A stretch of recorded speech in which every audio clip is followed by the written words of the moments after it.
Please welcome Karen Hardy. Hello, lady. Oh, I get excited when you come here. Now, this weekend, the judges gave out 11 nines. That is an awful lot of nines at this point. Do you think the standard of the dance is the best we've seen yet? It is. It's all coming together now because basically back in the early weeks, all the seeds were planted to learn the technique, the footwork, body, frame, all of those things. And those people that have grasped it now, it's all beginning to flower and look beautiful. I love you bringing farming into dancing. Yes. It's quite nice. Right, let's talk about the weekend. Kimberly and Pasha, what a shocker that they were in the bottom two. I think it upset everybody.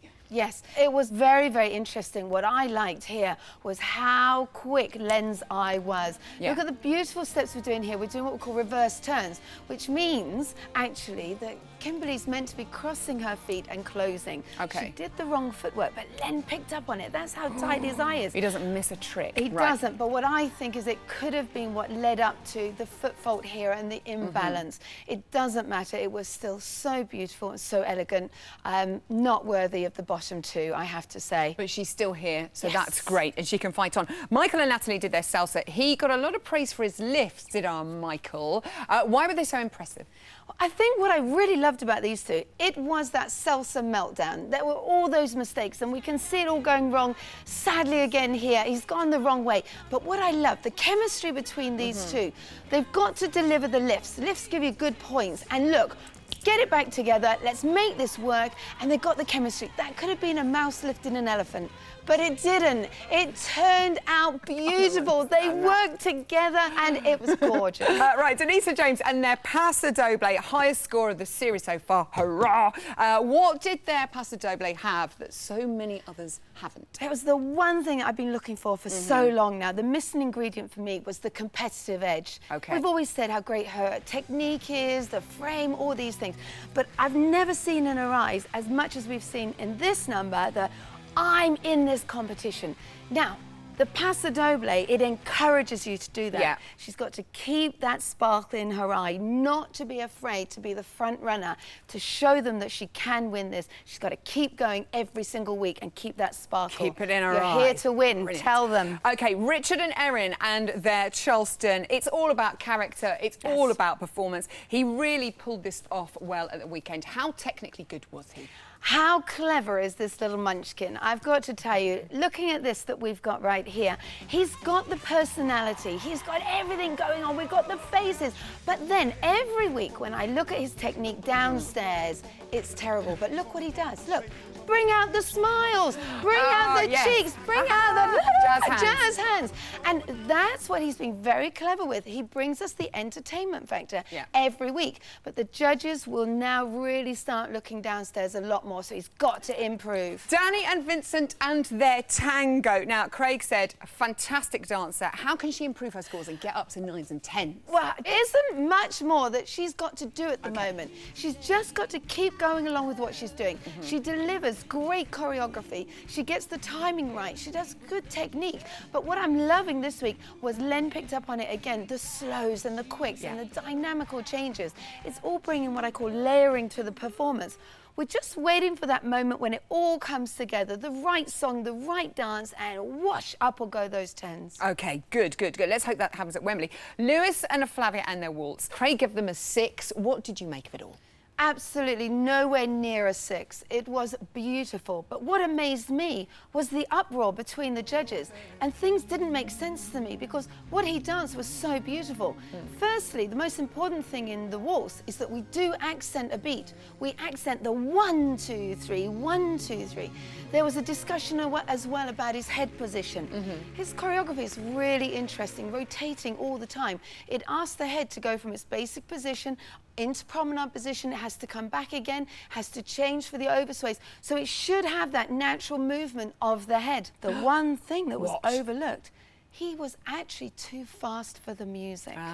So in general, with what the judges were talking about, I was getting really frustrated. But I'm not going to take away, it was definitely worthy of something much higher than a 6. Beautiful frame, great top line, beautiful development across the floor. Just, you know, a couple of little timing errors. OK, good. Thank you. I'm glad we cleared that up. Victoria and Brendan and the quick steps. So the judges think she's mastering the footwork, but needs a bit of work on her frame and shoulders. What more can you tell me? Yes, absolutely. Now, let's have a look at it first of all, so everybody can understand. Can you see how the shoulders are right up there by the ears? The first thing is, if we don't have a good frame, we can't see the great performance that's going on inside, because she's actually dancing so incredibly well. And what happens is, as we lead into the dancing now, she recovers it, and then it breaks again, and she recovers it. Now, that's got to be almost Brendan pulling her back into place all the time. That doesn't want to happen. Every great lady should be able to hold her own position and her own frame. Each person in the partnership has their own frame, and that is what comes together. Two people move around the dance floor as one. Lisa and Robin and their foxtrot, they'd focused on Lisa's footwork all week. How good was it, especially considering the speed? Yeah, the speed. When the song came on, whoosh, they were flying around the dance floor. But what I loved was the attention to the footwork. Why is that important? Now, we're going to see in a moment, there's the heel turn, okay? Yeah. Now, it wasn't her best. I don't want her to get upset about that. What is great, remember we've said, the more she's working on that footwork, it's going to build on her performances in the future. Maybe she didn't get them exactly together, but she had a go at it, she's been working on it, and it's the mechanical strength that's going to help her in the future. Nikki and Karen and their foxtrot. I loved the whole pizzazz of it, but the judge is saying he needs to move more. Yeah, the opening of the show was fantastic for what he did. I loved it, but it's a foxtrot. Now, as he takes up here and he starts to dance, I didn't say he starts to drive. He just starts to dance across the floor. Now, it's okay, but in week 6, he should be really getting those legs driving across the floor now. And I'm building up to think I probably have to demonstrate. Oh, please demonstrate. Are we up for a little bit of a demo? Okay. We love it. We love seeing Hardy in action. So we have what we call our standing leg, and we have what we call our free leg. It doesn't matter which one that you're working on, but you have one that wants to do the work automatically, but there's one that must be doing the work for you. The one that doesn't have the weight, I'm following you. Keeps wanting to take off and do the work.